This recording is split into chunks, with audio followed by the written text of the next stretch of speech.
Salut, voici une petite vidéo sur cet écran LCD 1602.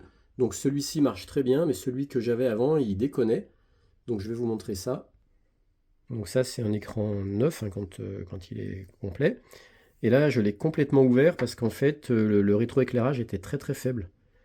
Donc ce que j'ai fait, j'ai enlevé les pinces, vous voyez, qui sont tordues. Là, il y en a 6.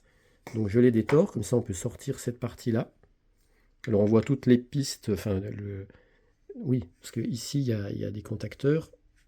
Et on retrouve l'équivalent ici, sur les bandes noires, là, en fait, c'est conducteur. Ça permet d'envoyer les signaux aux cristaux liquides qui sont à l'intérieur. Et puis là, donc, on a le PCB.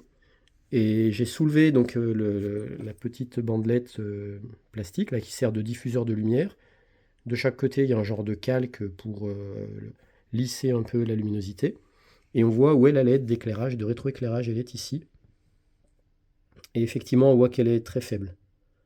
Donc a priori, elle semble être collée, moulée dedans. Je pense pas que je puisse la changer.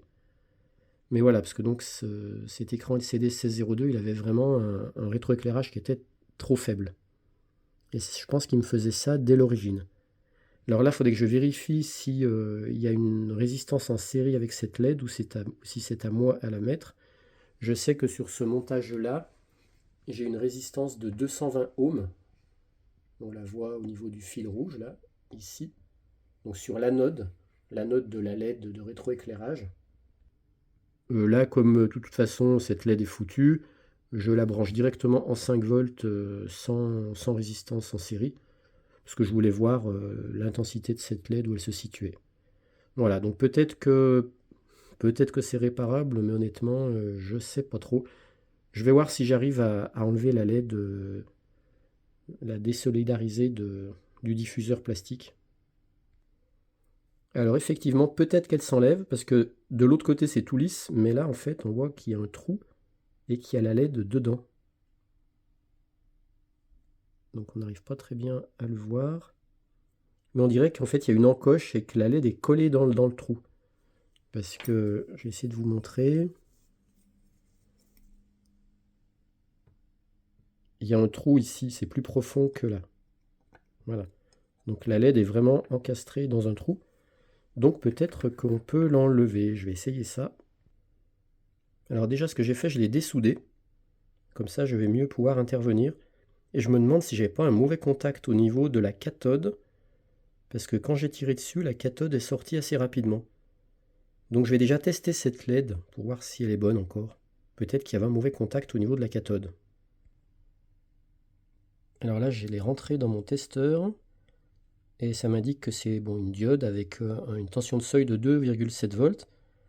Et vous voyez, elle s'allume bien. Donc pour l'instant, je ne peux pas savoir si elle est vraiment en bon état encore ou pas. Donc ce que je vais faire, je vais essayer de la brancher directement maintenant dans mon montage. Mais pas en 5 volts parce que je ne voulais pas la flinguer. Parce que peut-être que là, je ne l'ai pas flingué parce qu'il y avait un mauvais contact. Je ne sais pas encore. Je vais tester ça. Bon, en fait, je ne suis pas certain de la résistance qui serait en série avec cette LED. Est-ce qu'il y en a déjà une là-dedans? J'ai essayé de suivre les pistes. C'est pas évident. A priori, l'anode irait bien vers une résistance. Ah non, c'est peut-être celle-là plutôt. Ouais, c'est plutôt celle-là. Je vais aller la mesurer au mètre. Alors, si je ne me suis pas trompé, j'ai mesuré donc la 101, la R8, pardon, et j'ai trouvé 104 ohms. Donc du coup, je vais mettre une résistance en série de 104 ohms, enfin de 100 ohms, ici. Et voilà, j'ai mis une résistance de 100 ohms, et voilà l'éclairage de ma LED. Donc elle éclaire bien, mais c'est pas facile de se rendre compte si l'éclairage est normal ou pas. Quand on compare avec celui-là, là ça semble plus puissant quand même que ici. Voilà, donc pour l'instant j'en suis là, je vais voir si j'arrive à sortir la LED de ce boîtier, à la désolidariser du diffuseur.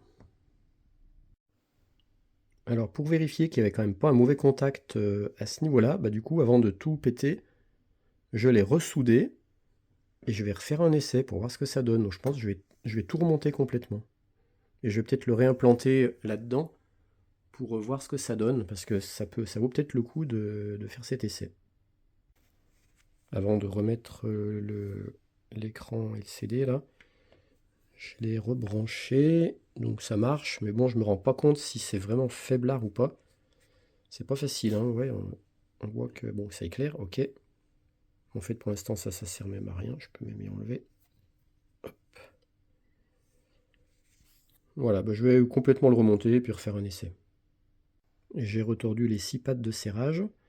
Alors après, il y en a qui vont me dire, ouais, mais ça vient peut-être de tes soudures qui sont pas bonnes, mais je les avais vérifiées, hein. Effectivement, on a soupçonné qu'elles étaient pas bonnes, parce que j'en ai parlé avec Valérie Marzelin. Effectivement, moi le premier, je disais que peut-être qu'il y avait des soudures frades qui étaient pas trop bonnes, notamment au niveau de VSS, elle était vraiment mauvaise, mais ça n'a rien changé après que j'ai ressoudé.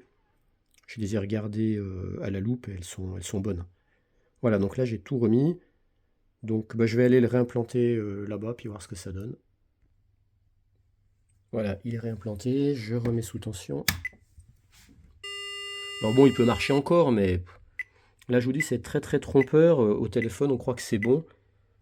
Mais je vous promets, à l'œil nu, on voit l'équivalent de... j'arrive même pas... Voilà, on voit ça quand il est au maximum. Et là, pareil, ça semble très très bon. Mais il est vraiment faible, faible, faible. Bon, voilà. Il peut encore servir, mais du coup, je vais le laisser comme ça. Mais du coup, la vidéo, je vais quand même vous la mettre en ligne, parce que ça peut être intéressant pour ceux qui voudraient savoir comment c'est foutu là-dedans. Qui voudraient, dans certains cas, tenter une réparation. Voilà.